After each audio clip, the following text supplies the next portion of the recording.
Over the past 5 million years of our existence, we have walked, evolved, and improved, hand in hand with the earth. It is through this that we have learned many lessons, and many of us now love nature, one way or another. Some love the mountains, others the plains, and others, like me, coming from Spain, the beach. Let me tell you a story. The other day, I was walking my dog, and I decided to take a new path. Eventually, we came to this plaza. It's an amazing plaza, and let me paint you a picture. Imagine a beautiful, glimmering fountain in the center, children running around full of joy. People joyous of the sight of these children. Lush green grass, and the best weather you've seen in ages. This image brought me happiness. The mere nature of that park spoke to me and told me a message of peace and positivity. Nature can communicate with us. Now, maybe you don't believe me. Maybe you say, well, it's a silly story. Well, in that case, I say, let's look at the bigger picture.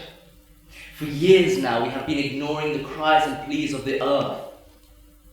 Ignoring the animals going into extinction, the polar bears, with their ice beneath them melting as they fall gradually into the ocean, the gaping hole in the ozone layer, and so much more.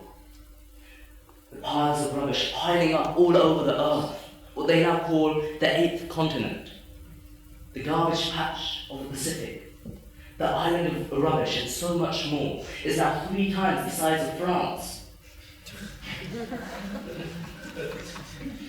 But it's not just nature that shows us all of this, telling us stop contaminating. No, we also communicate with it.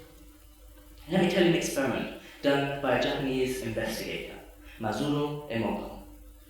What he did, he put 1 cup of water in one room and another in the other room.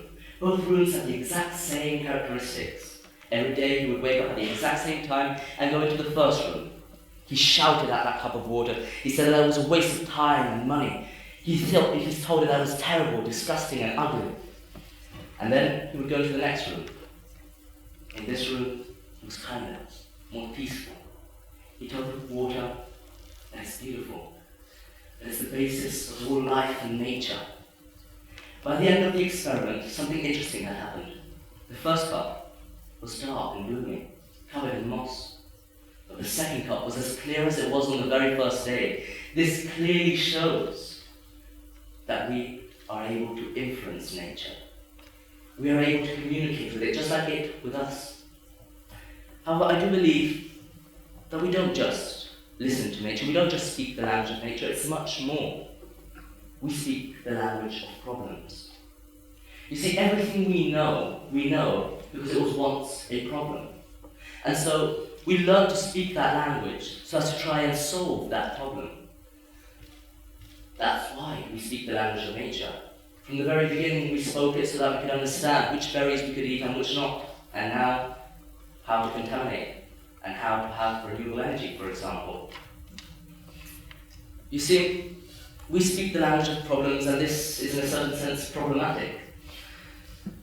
We speak the language of physics, so as to solve problems when swimming and building. We speak the language of chemistry, so as to actually cook and clean. This very building is the solution to a problem. The Royal Institution was created in 1799 to solve the problem of lack of knowledge in regard to science and technology. It's sad because sometimes the problems in life cause great solutions. But these problems, the greater they are, the greater the solution. If we look at World War I and II, we see that this is a huge problem. But from this we have learned so much, so many improvements that we to this day still use. You see, in the end, it's our problems that make us great. It's our problems that make us perfect. Without these problems, our life loses meaning. If you think about it, nowadays we don't live in a perfect world, not because we don't want to, but because we're not meant to do so. Throughout history, we've gone through utopia and utopia, one after the other. Everywhere from religion with Eden, all the way through Marxist ideas, all of which haven't had success. In the end, our perfect life is a perfectly imperfect one. Thank you.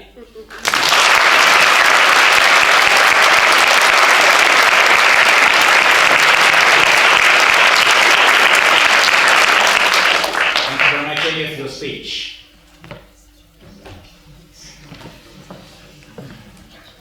Hello, Matilda, representative of Denmark. We are right now facing huge issues with global warming. In your opinion, should we just pretend those don't exist because they make us perfect? See, it's quite a complicated question, because in a certain sense, that is what I said. But then we're leaving out the second part of the whole speech, where I said, we learn these languages so that we can solve these problems. So yes, in a certain sense, these are problems that are very important to us. But bit by bit, just as we evolve, just as Darwinism establishes, we learn to improve it. That equilibrium is established. And therefore, I think we should learn how to live unanimously with nature. We usually believe that we are some godlike figure, that we are the best on earth and animals are beneath us, nature is beneath us. We actually have adapted nature to our standards. But in reality, we just see one thing, that we are a parasite to the earth. The interesting thing about a parasite is that it depends on its source of blood. It keeps eating and eating until there is no more. And then the parasite, in a certain sense, destroys its only source of life. And that's why I also believe in a certain sense that we have to learn faster than ever before. I hope that answers your question. Thank you.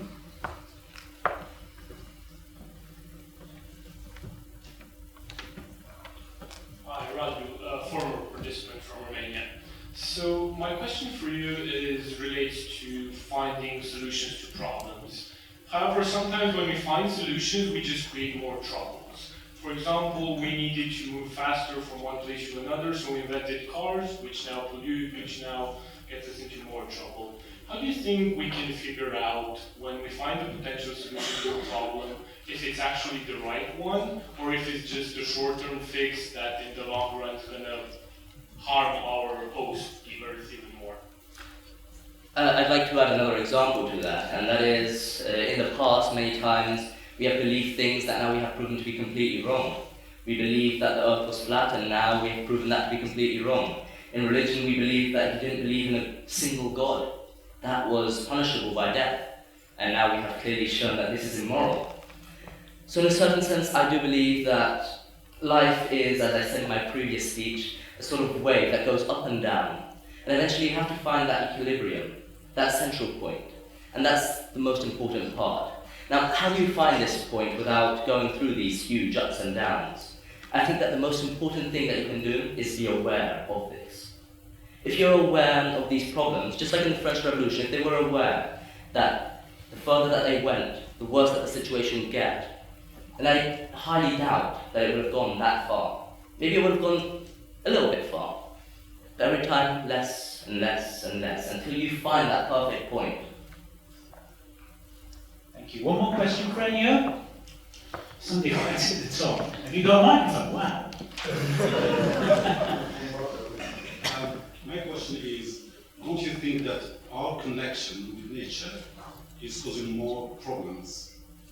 That's my question. Personally, I don't believe that we have a connection with nature.